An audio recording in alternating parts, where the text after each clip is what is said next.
नमस्कार दोस्तों, देवर्षि मिश्रा ट्रेनिंग चैनल में आप सबका बहुत बहुत स्वागत है। और चैनल के माध्यम से हमेशा मेरा उत्साहवर्धन करने के लिए आप सबका दिल से बहुत बहुत धन्यवाद भी है। दोस्तों, बहुत सारे लोगों ने चैनल पर कमेंट करके मुझसे क्वेश्चन पूछा कि सर, अगर हमारा रेजिग्नेशन एक्सेप्ट नहीं हो रहा है तो हमें क्या करना चाहिए, हमें क्या स्टेप्स लेनी चाहिए। जाहिर सी बात है, ये एक ऐसा क्वेश्चन है जो बहुत सारे कैंडिडेट्स को परेशान कर रहा है और आगे भी करेगा। और हो सकता है शायद ये क्वेश्चन आपका भी हो। तो अगर आप इसका सही जवाब जानना चाहते हैं तो वीडियो में अंत तक बने रहिएगा। तो आइए चलिए वीडियो की शुरुआत करते हैं। दोस्तों, आपके रेजिग्नेशन के एक्सेप्टेंस के लिए 3 लोग बहुत इंपॉर्टेंट होते हैं। पहला आपका इमीडिएट बॉस, जिसको आप रिपोर्ट करते हैं। दूसरा होता है कंपनी का एचआर और तीसरा होता है कंपनी का मैनेजमेंट, यानी कि कंपनी के ओनर। आप हमेशा याद रखें, जब कभी भी आप ईमेल लिखें तो आप इन तीनों लोगों को अपना रेजिग्नेशन भेजें। आमतौर पर कई कैंडिडेट्स गलती क्या करते हैं, वो अपना रेजिग्नेशन अपने इमीडिएट बॉस को ही केवल भेज देते हैं। इस केस में क्या होता है कि कई बार आपका जो बॉस होता है वो आपसे बात करके आपको कन्विंस करने की कोशिश करता है और आपसे कहता है कि आप अपना रेजिग्नेशन वापस ले लें। या कई बार ऐसा भी हो सकता है कि वो आपके रेजिग्नेशन का बिल्कुल रिप्लाई नहीं करता, बिल्कुल चुप हो जाता है।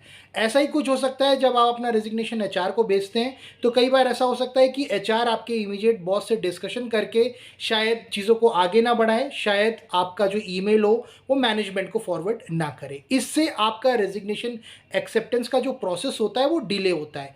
तो बेहतर तरीका ये होता है कि आप जब भी रेजिग्नेशन दें तो अपने इमीडिएट बॉस को, कंपनी के एचआर को और मैनेजमेंट, तीनों को रेजिग्नेशन भेजें। इससे क्या होगा, आप प्रॉपरली तीनों लोगों से कम्युनिकेट करेंगे, जिससे आपके रेजिग्नेशन के एक्सेप्टेंस के और आपके पास आंसर आने के चांसेस बढ़ जाते हैं। दूसरी इंपॉर्टेंट चीज़, बहुत सारे कैंडिडेट्स जो फ्रेशर होते हैं या शायद नहीं जानते हैं, वो एक गलती करते हैं। जब कभी भी अपना रेजिग्नेशन लिखते हैं तो कभी भी अपनी पर्सनल आईडी को सीसी में या बीसीसी में नहीं रखते। हमेशा याद रखिए, जब कभी भी रेजिग्नेशन दीजिए तो अपनी ईमेल आईडी को सीसी या बीसीसी में ज़रूर रखिए, जिससे आपके पास हमेशा एक कॉपी रहे कि आपने रेजिग्नेशन दिया था। और अगर आप ऐसा नहीं करते हैं तो आपको एक बहुत बड़ा नुकसान हो सकता है। वो नुकसान ये है कि अगर आपका रेजिग्नेशन देने के बाद में हो सकता है कंपनी का जो ऑफिशियल ईमेल आईडी होता है, अगर आप उसको एक्सेस नहीं कर पाते तो आपके पास कोई प्रूफ नहीं रह जाता कि आपने रेजिग्नेशन दिया था। इसीलिए आप हमेशा एक चीज़ फॉलो करें कि जब कभी भी रेजिग्नेशन दें तो उसकी एक कॉपी अपनी पर्सनल आईडी पे ज़रूर रखें, जिससे आपके पास में एक प्रूफ हो कि आपने रेजिग्नेशन दिया था। दूसरी इंपॉर्टेंट चीज़, जब कभी भी आप रेजिग्नेशन देते हैं और आपका रेजिग्नेशन एक्सेप्ट नहीं होता है तो आप इन तीनों लोगों को एक जेंटल रिमाइंडर ईमेल भेज सकते हैं। जेंटल रिमाइंडर ईमेल का जो ऑब्जेक्टिव होता है वो ये होता है कि आप सामने वाले को बड़े विनम्र तरीके से बता रहे हैं कि मैंने आपको ईमेल लिखा था किसी चीज़ के संदर्भ में, किसी चीज़ के रिगार्डिंग, लेकिन वो काम नहीं हुआ है। याद रखिए, जब कभी भी ये जेंटल रिमाइंडर ईमेल भेजें तो बहुत जल्दी जल्दी नहीं भेजें। मतलब आप रोज़ रोज़ उनको ईमेल नहीं करें। आप इस तरीके का जेंटल रिमाइंडर ईमेल भेजेंगे कि मैंने अपना रेजिग्नेशन दिया था लेकिन अभी तक उसको एक्सेप्ट नहीं किया गया है।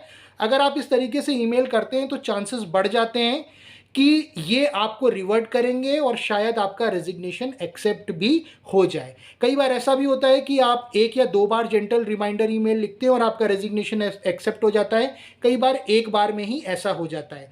दूसरी इंपॉर्टेंट चीज़, अगर आपका रेजिग्नेशन एक्सेप्ट हो जाता है तो उस एक्सेप्टेंस ईमेल को भी अपनी पर्सनल ईमेल आईडी पे फॉरवर्ड करें, जिससे आपके पास एक प्रूफ रहे कि आपने रेजिग्नेशन दिया था और आपका रेजिग्नेशन एक्सेप्ट हुआ था। तो इस तरीके से आप इस प्रॉब्लम को सॉर्ट आउट कर सकते हैं।